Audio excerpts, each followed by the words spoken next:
Hello, welcome to Rose Squad Reviews. Today's review is the first season of Psycho-Pass.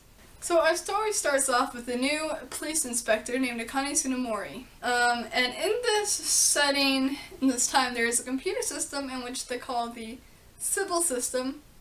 Sybil, not civil system. Very important later on. That in this system uses various information to determine who is most likely to be a criminal, which they call latent criminals, and she is an enforcer. And so it judges the punishment as well for the criminals. So if someone's very likely to commit a crime, they may be taken off the street and given counseling, and so on. But right away in this first episode, you start seeing the limitations of the Sybil system, which is very reminiscent of Philip K. Dick's works, such as A Scanner Darkly and Do Androids Dream of Electric Sheep, aka Blade Runner. The characters are part of what makes the show. So your first character is the enforcer Akane Tsunemori. She starts off rather naive, which is a personal pet peeve of mine. Within the show, Akane often acts as the voice of reason, which can make her somewhat hard to relate to as the audience, as more often than not when watching something you just want to see, oh, I wonder what would happen if there was just complete anarchy or something to those lines. She is quite a tough character to relate to, but she is a great character. Another interesting aspect of the characters are characters called enforcers. Because in this system, if you are considered mentally unstable, you are also labeled dangerous and are unable to work on the police force.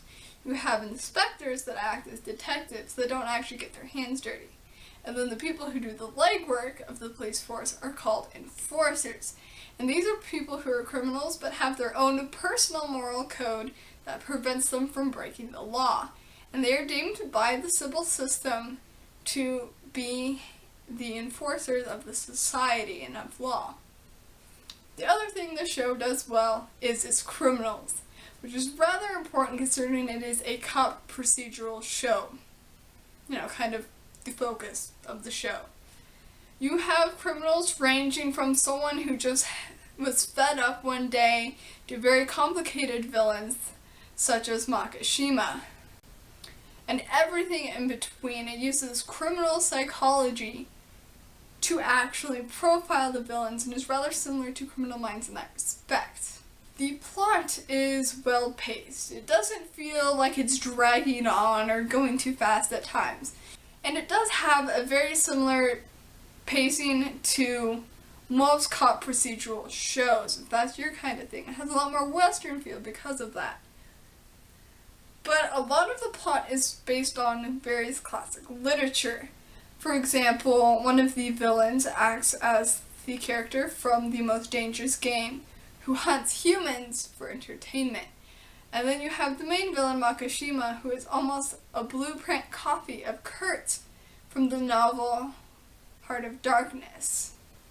And it's this interesting mix of referring to classic works of literature in both sci-fi and other genres, and this whole new element of originality that they put in together that blends so well. It is very easy to enjoy this show, even if you don't know any of those classic works of literature, but it just adds that extra something you're looking for if you have. Although the ending wasn't what I personally wanted, I found it rather satisfying, and it ties up many of the plot ends, but it does leave enough for a sequel, which eventually they did, but I'm not going to talk about that right now for a lot of reasons. And they also had a movie which deserves its own video rant.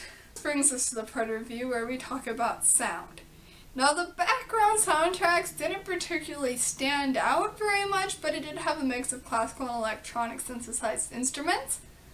Although, if you like the song Ode to Joy and don't want it forever ruined for you, you probably should not watch this, because one of the villains' theme is, for some reason, Ode to Joy. As for the opening, the first opening particularly stood out to me, called Abnormalize. Abnormalize stuck out to me just because I feel like it fit the theme of the show. Now for the sub and dub. This is one of those shows where I'm going to have to recommend that unless you are fluent in Japanese, you do listen to the dub. And there are a plethora of reasons for this. For one, there is an insane amount of formal Japanese, which is just hard to understand. They also have perfected the art of talking about one thing, but actually be talking about something else. And I usually don't clue in until like 5 or 6 minutes after that conversation. I'm like, oh, coming together now, coming together. As well as one of the reasons I say that the dub is better. All of the voices fit, there is no annoying voice, plus, Makishima having the voice of God doesn't hurt. This dub also is a thought-for-thought translation instead of a literal translation like you might get with subtitles. This takes it where, they're referring to something without saying it. They'll actually come out and say it in the dub, so it's a lot less confusing, a lot more straightforward, very easy to understand, brings out that Western feel as well. The animation for this show was well done. I don't have anything much to complain about. They did use some CGI in some places. I thought it looked cool. Others just say you can't mix CGI with this type of animation. Just whatever you feel like, I guess. Whatever floats your boat. But it did have an issue with colors. And I know with some of the re-releases they've tried to fix this, but when the brightness on the screen is turned all the way up and all you can see is darkness and you're just like, I can't tell if something's happening or is this just dialogue.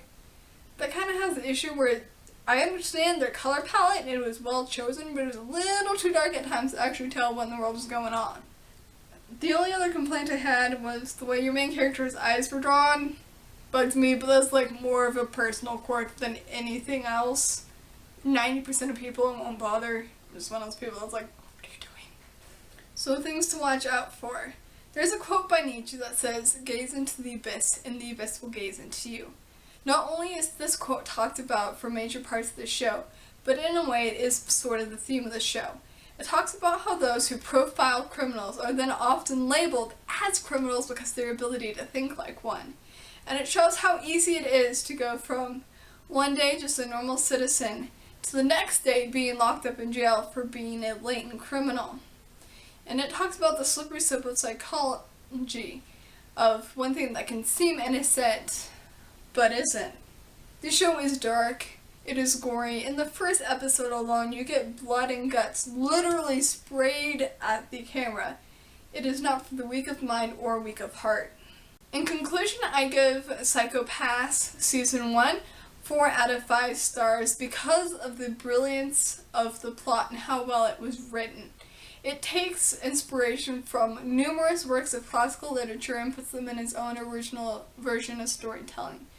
For fans of sci-fi such as Ender's Game or any of the works by Philip K. Dick, I would highly recommend this series. Also, if you are interested in shows such as Criminal Minds or Law & Order SVU, it is also a show that you will probably greatly enjoy.